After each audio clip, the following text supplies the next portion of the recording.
Capítulo 8. Decisión. El dominio de la postergación. El séptimo paso hacia la riqueza. El análisis efectuado sobre más de 25.000 hombres y mujeres que habían experimentado el fracaso puso de manifiesto el hecho de que la falta de decisión era casi siempre el motivo que encabezaba la lista de las 31 grandes causas de fracaso. La postergación, lo contrario de la decisión, es un enemigo común que debe superar casi todos los seres humanos. Usted se encontrará con una oportunidad de poner a prueba su capacidad para tomar decisiones rápidas y concretas cuando termine de leer este libro, y esté preparado para poner en práctica los principios descritos aquí. El análisis de varios cientos de personas que habían acumulado fortunas bastante más allá de la marca del $1.000.000 puso de manifiesto el hecho de que cada una de ellas tenía el hábito de tomar decisiones con rapidez, y de cambiarlas con lentitud, sí cuando se veía la necesidad de cambiarlas. Las personas que no logran acumular dinero, tienen, sin excepción, el hábito de tomar decisiones, si es que las toman, de modo muy lento, y de cambiar esas mismas decisiones con rapidez y a menudo. Una de las cualidades más notables de Henry Ford era su costumbre de tomar decisiones rápidas y definitivas, y de cambiarlas con lentitud. Esta cualidad era tan pronunciada en el señor Ford que le hizo ganarse la reputación de ser un hombre obstinado.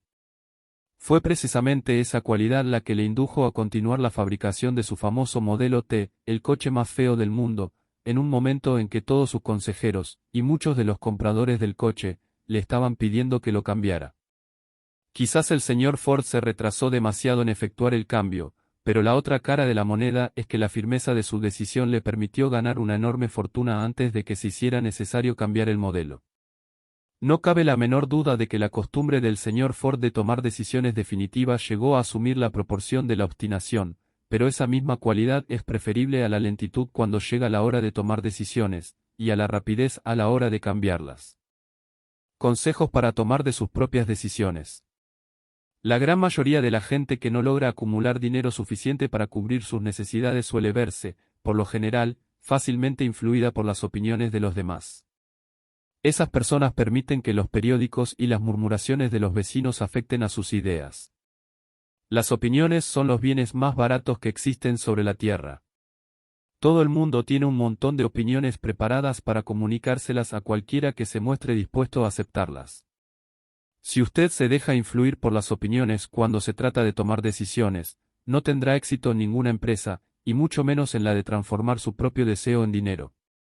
Si usted se deja influenciar por las opiniones de los otros, llegará a no tener sus propios deseos. Cuando empiece a poner en práctica los principios descritos en este libro, guíese por su propio consejo, tome sus propias decisiones y aténgase a ellas.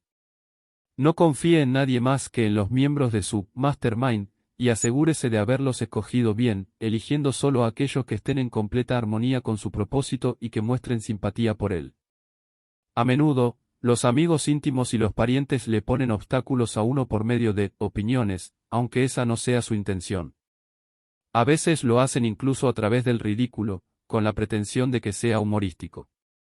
Hay miles de mujeres y hombres que sufren de complejos de inferioridad durante toda la vida, debido precisamente a que alguna persona bien intencionada pero ignorante destruyó su confianza en sí mismos mediante las opiniones o ridículo.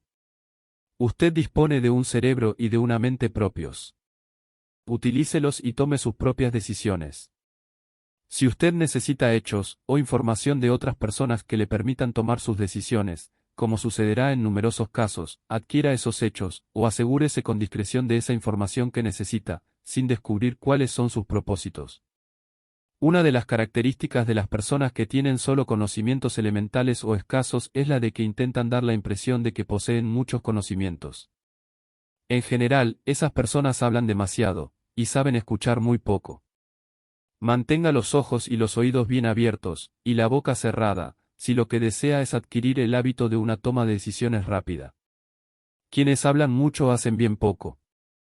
Si usted habla mucho más de lo que escucha, no solo se privará a sí mismo de muchas oportunidades de acumular conocimientos útiles, sino que también habrá puesto sus planes y propósitos al descubierto ante personas a las que les encantará desilusionarle porque, en el fondo, lo envidian. Recuerde también que, cada vez que abra la boca en presencia de una persona que posea una gran abundancia de conocimientos, estará desplegando ante ella su reserva exacta de conocimientos propios, o su falta de la misma. La verdadera sabiduría usualmente se hace conspicua a través de la modestia y el silencio. Tenga en cuenta el hecho de que cada persona con la que usted se asocie estará buscando, como usted mismo, la oportunidad de acumular dinero. Si habla con demasiada libertad acerca de sus planes, quizás se sienta sorprendido al enterarse de que alguna otra persona se le ha adelantado para alcanzar el objetivo que usted se había propuesto alcanzar, poniendo en práctica los mismos planes acerca de los cuales usted habló con tanta imprudencia. Que una de sus primeras decisiones sea la de mantener cerrada la boca, y abiertos los ojos y los oídos. Como una forma de recordarle este consejo, sería útil que copiara el siguiente epigrama en letras mayúsculas, y lo colocara allí donde pueda verlo cada día. Dígale al mundo lo que intenta hacer, pero llévelo a cabo antes de decirlo. Eso es algo así como decir, lo que cuenta son los hechos, y no las palabras.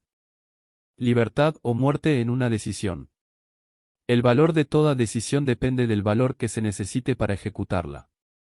Las grandes decisiones, aquellas que constituyeron los fundamentos de la civilización, fueron tomadas asumiendo grandes riesgos, lo que a menudo significó la posibilidad de encontrar la muerte.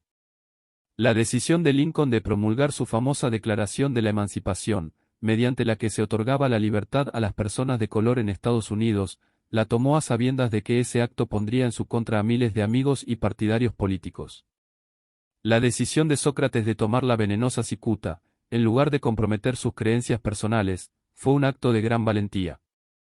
Se adelantó 1000 años a su tiempo, y dio el derecho a la libertad de pensamiento y de palabra a todos los que no habían nacido aún. La decisión del general Robert E. Lee de apartarse de la Unión y tomar partido por la causa del Sur, también fue una acción valerosa, pues él sabía que podía costarle la vida, además de la de muchas otras personas. 56 que se arriesgaron a la horca.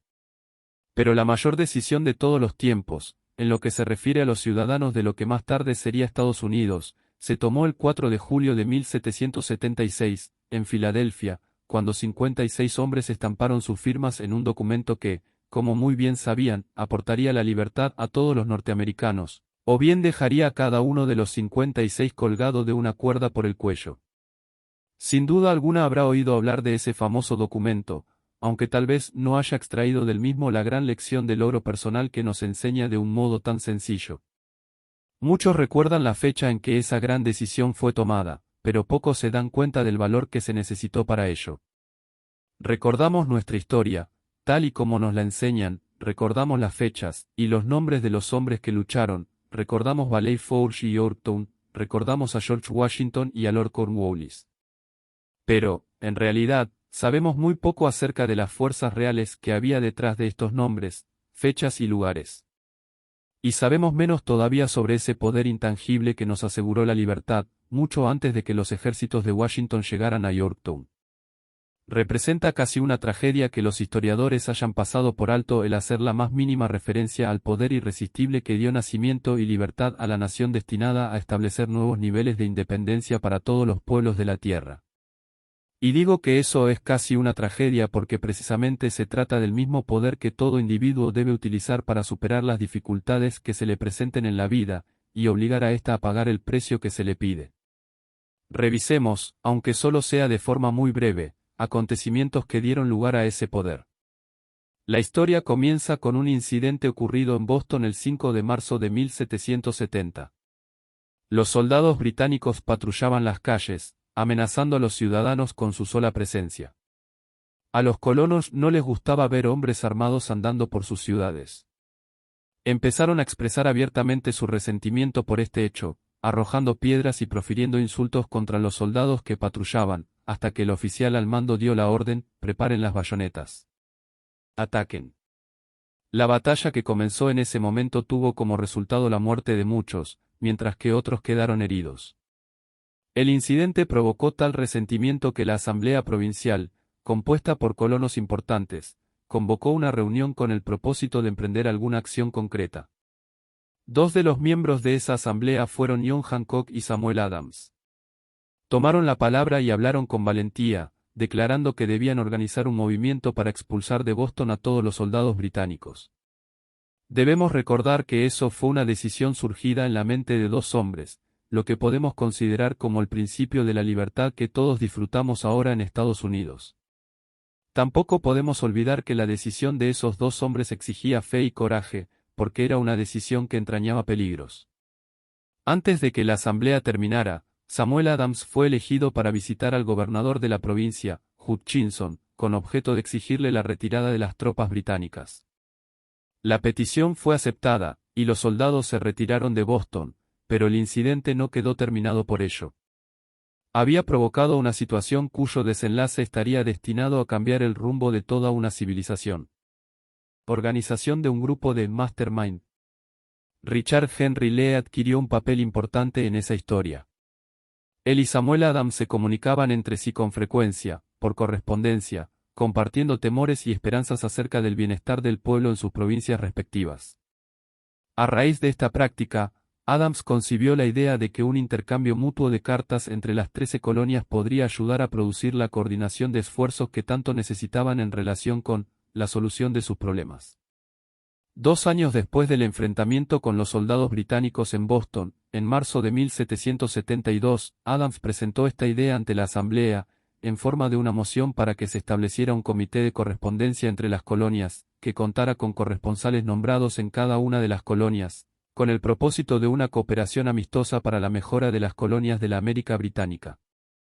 Eso constituyó el principio de la organización de un poder mucho más amplio destinado a conseguir la libertad para todos los colonos y sus descendientes. De ese modo se organizó el grupo de Mastermind. Estaba compuesto por Adams, Lee y Hancock. El comité de correspondencia fue organizado. Los ciudadanos de las colonias habían estado desarrollando una desorganizada oposición física contra los soldados británicos, a través de incidentes similares a los tumultos de Boston, pero de todo ello no se había derivado ventaja alguna. Sus agravios individuales no habían sido consolidados bajo un mastermind.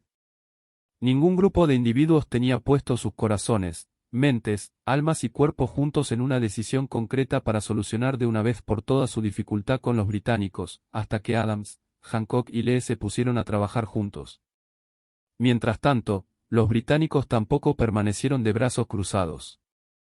También ellos se dedicaron a efectuar alguna planificación y a formar sus propios grupos de mastermind, con la ventaja de contar con el apoyo del dinero y de un ejército organizado.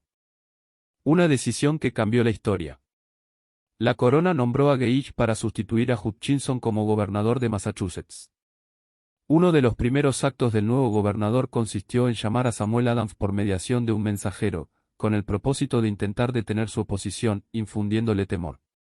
Comprenderemos mucho mejor el espíritu de lo que sucedió si citamos la conversación mantenida entre el coronel Fenton, el mensajero enviado por Gage, y el propio Adams.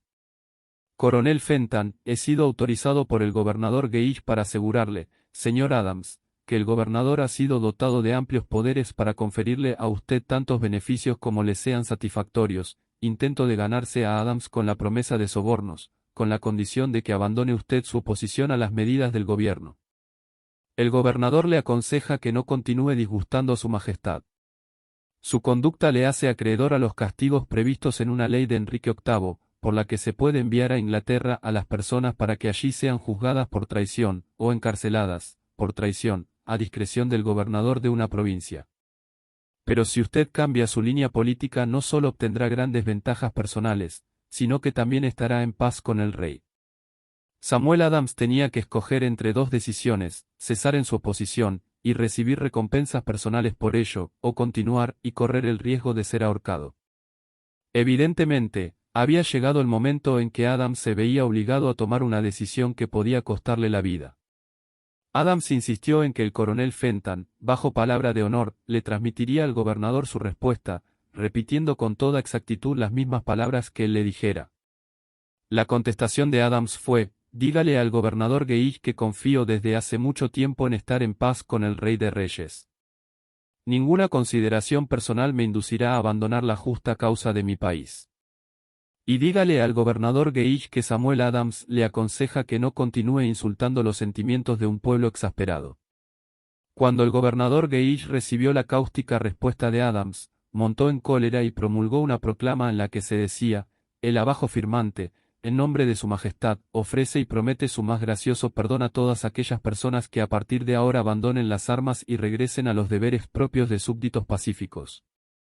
Las únicas excepciones del beneficio de tal perdón son Samuel Adams y John Hancock, cuyas ofensas, de naturaleza demasiado brutales, no admiten otra consideración que la de un adecuado castigo. Podríamos decir que tanto Adams como Hancock se encontraban en dificultades. La amenaza del airado gobernador obligó a los dos hombres a tomar otra decisión, igualmente peligrosa. Convocaron una apresurada reunión de sus más fieles seguidores. Una vez todos estuvieron presentes, Adams cerró la puerta con llave, se la metió en el bolsillo y les informó que era imperativo organizar un congreso de los colonos, y que nadie abandonaría aquella habitación hasta que se hubiera tomado la decisión de convocar dicho congreso. A este anuncio siguió una gran excitación.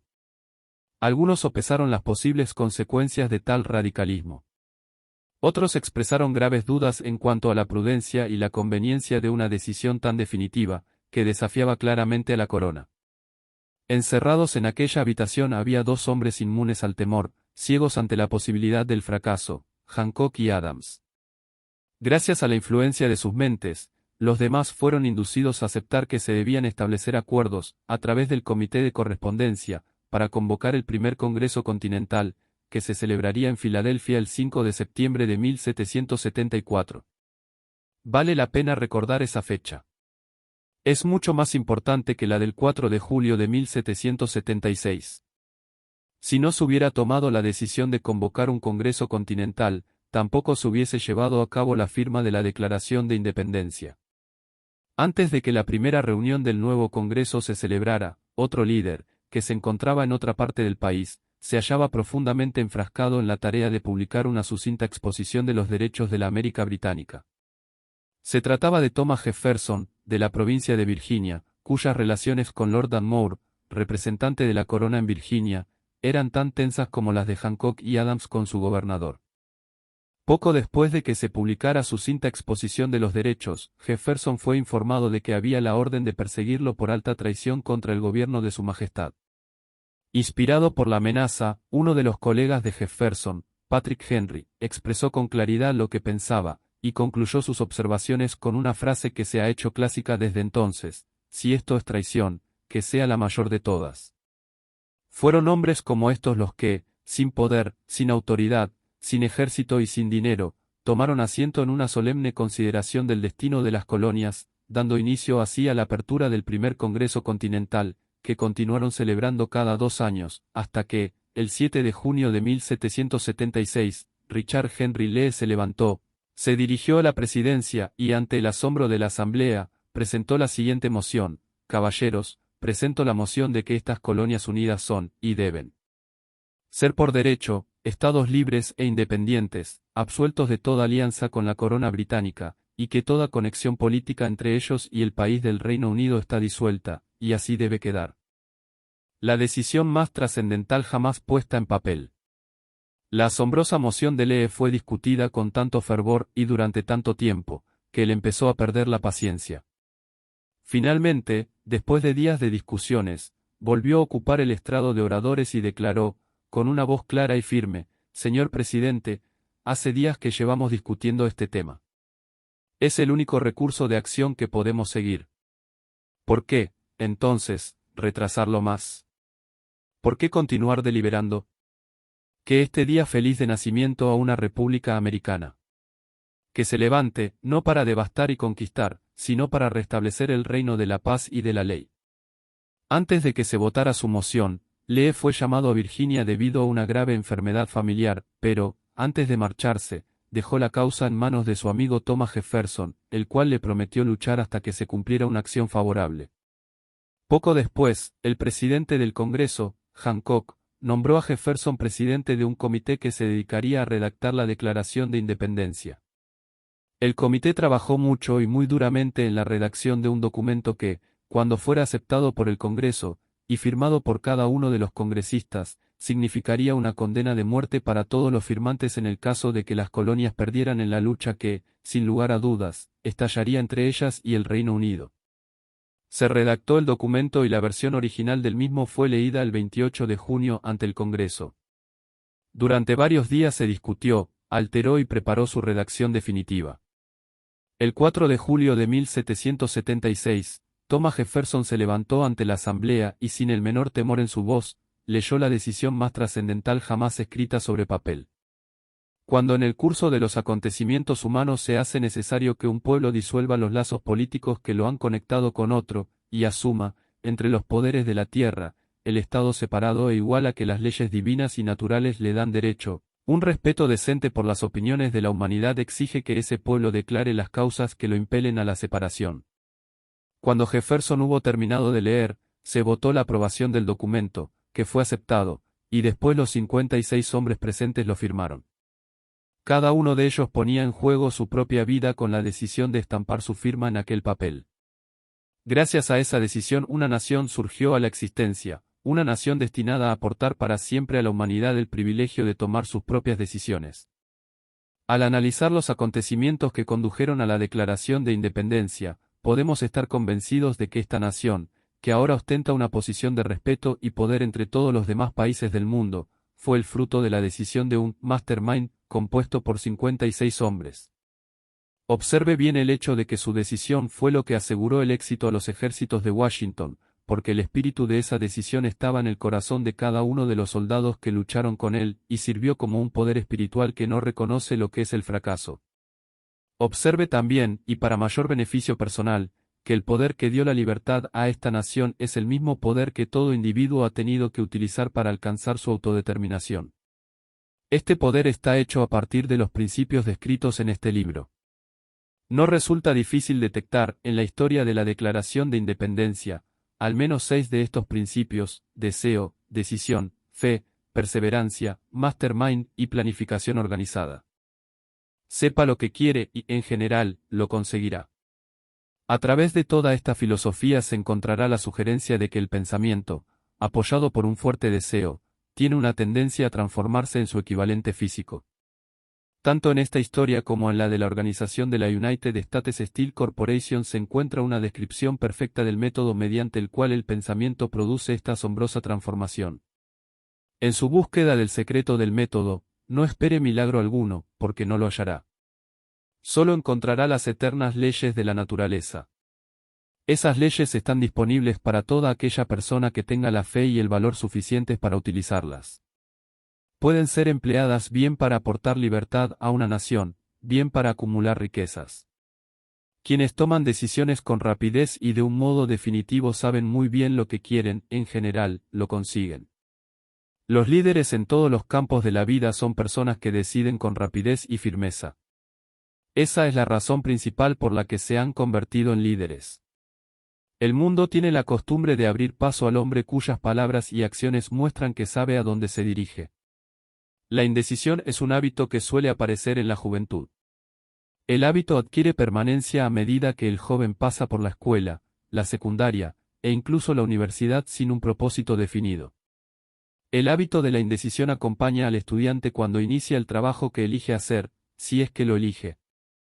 En general, el joven que acaba de terminar sus estudios busca cualquier trabajo. Acepta el primero que se le ofrece, porque ha caído en el hábito de la indecisión. 98 de cada 100 personas que trabajan en la actualidad a cambio de un salario ocupan los puestos en los que están porque le faltó la firmeza de decisión necesaria para planificar el alcanzar un puesto determinado, así como el conocimiento acerca de cómo elegir al patrono. La firmeza de decisión exige siempre valor y, a veces, incluso mucho valor. Los 56 hombres que firmaron la Declaración de Independencia pusieron sus vidas en juego cuando decidieron estampar sus firmas en aquel documento. La persona que toma la firme decisión de conseguir un puesto de trabajo determinado, y de que la vida le pague el precio que pide, no pone en juego su vida con esa decisión, lo único que se juega es su libertad económica. La independencia financiera, la riqueza, un negocio deseable o un buen puesto profesional no se encuentran al alcance de la persona que descuida o rechaza la expectativa, la planificación y la exigencia de esas mismas cosas. El que desea obtener riquezas, con el mismo espíritu con el que Samuel Adams deseó obtener la libertad para las colonias, seguro que terminará por acumular una gran fortuna.